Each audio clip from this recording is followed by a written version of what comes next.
Virginia. This is Nova Weekend Warriors, focused on those runners, cyclists, athletes, outdoor enthusiasts, and fans of fitness in the Northern Virginia area. I'm Meg Donnelly, a licensed massage therapist in Herndon, Virginia, focused on those weekend warriors. As with every episode of Nova Weekend Warriors, this podcast is for entertainment purposes only and should not be taken as advice, medical or otherwise.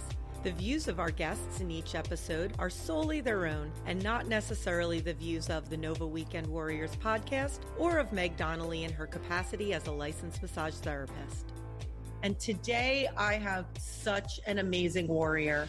Today we welcome Colleen D. Tiberius Shumaker of the Finding the Fantastic podcast and, might I add, the new Finding the Fantastic merchandise. Yes.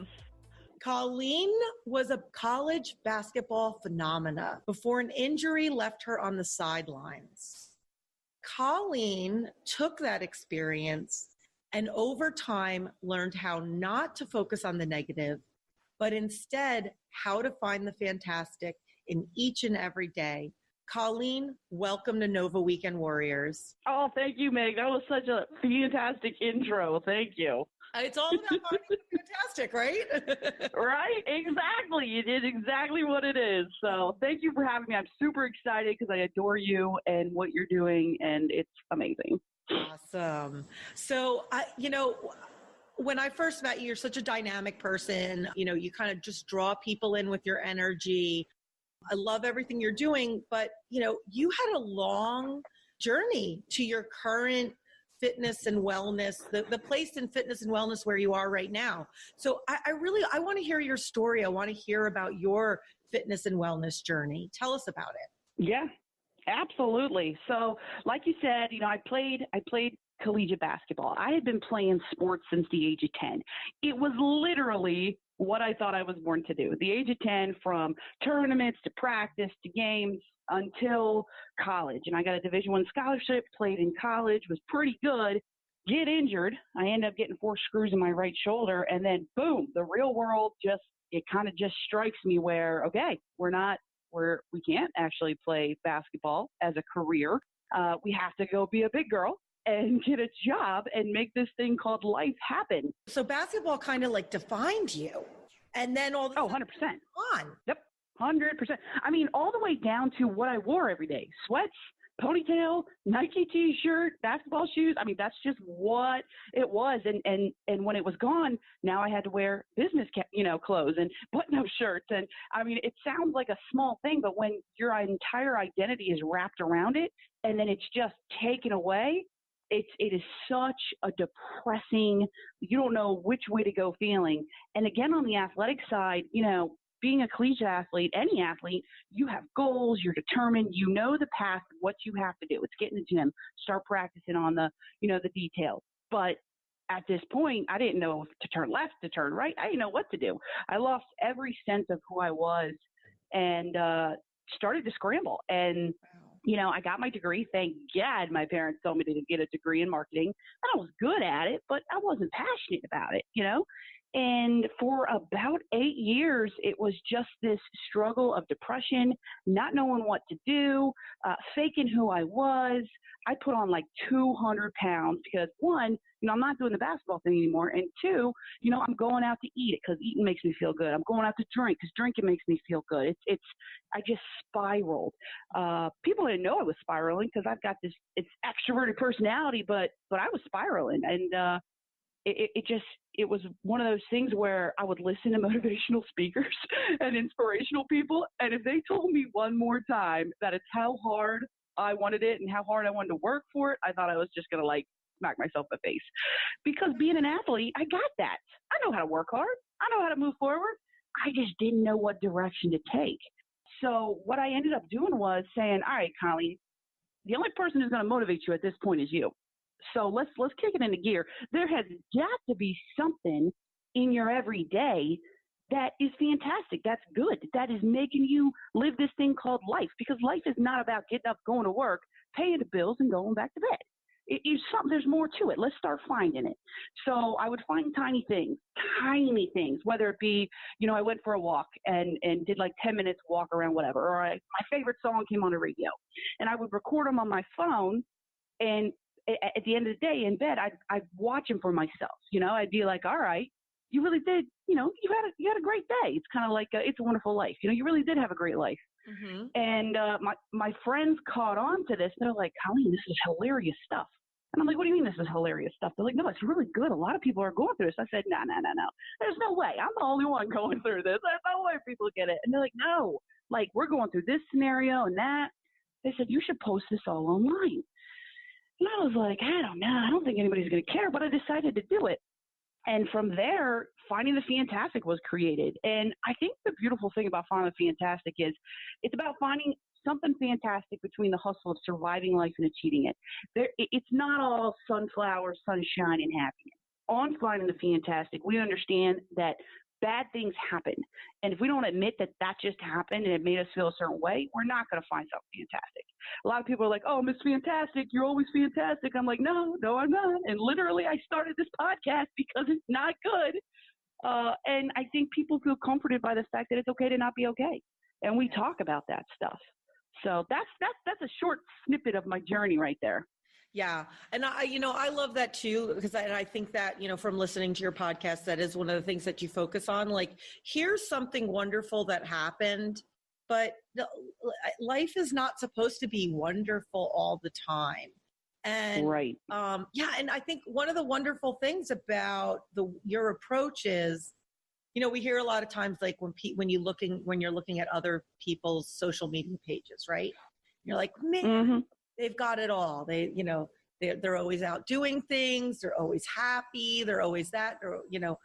That's what they're showcasing to the world. That's not necessarily what the reality is. That's not the struggle. Even, from a pure fitness standpoint, I've actually gone away from following on Instagram the people that post, the perfect yoga pose, or post about or do that push up where it's like they do a push up that jumps into a table and then jumps into another table.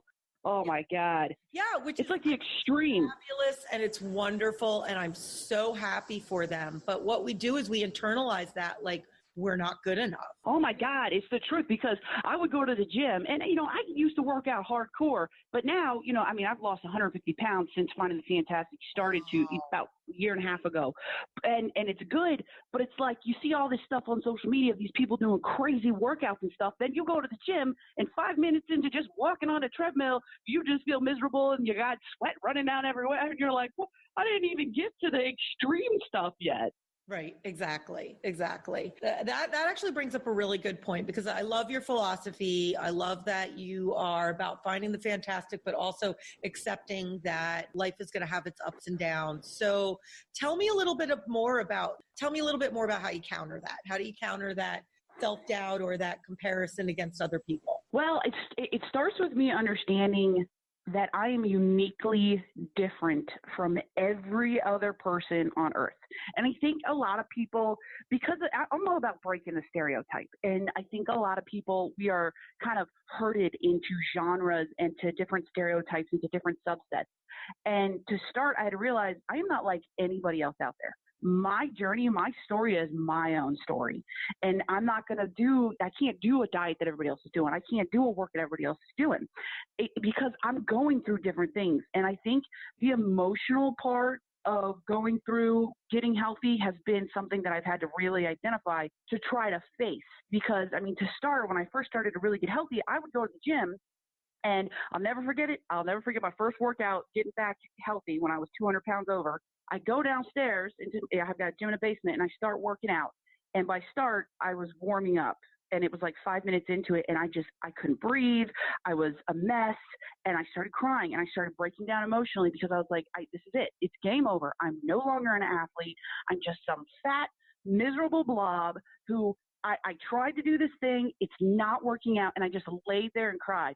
And then after I did that for a while, I thought to myself, Colleen, this is good, because you came down the stairs, you tried to do this thing, and you did it. Don't compare my workout to other people's workouts. And I think once I realized that, I ended up setting a goal of every day just going down for 5 minutes because that's where I was at.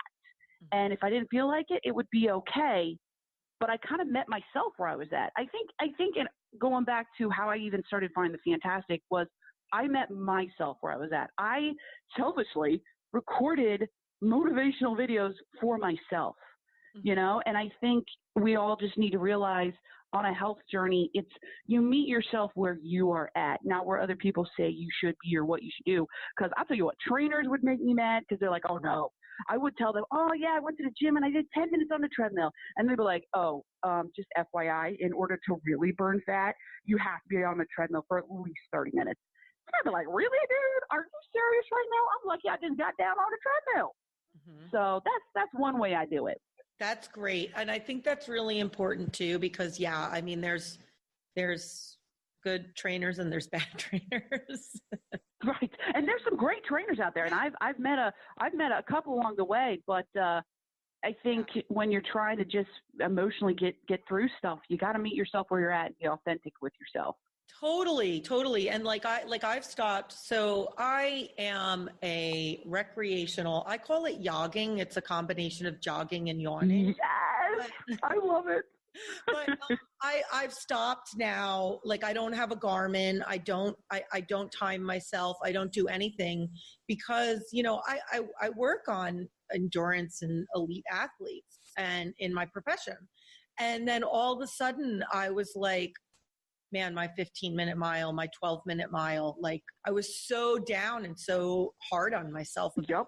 And when I threw all that away and didn't care about steps and didn't care about anything, was just like, I'm just getting out. And if today is a walking day, it's a walking day. If today is a yogging day, it's a yogging day. And I love it. A run until you're out of breath day, then it's a run until you're out of breath day. And when I released that piece of it, it was so much more freeing and I didn't care. And then nobody else cares anyway.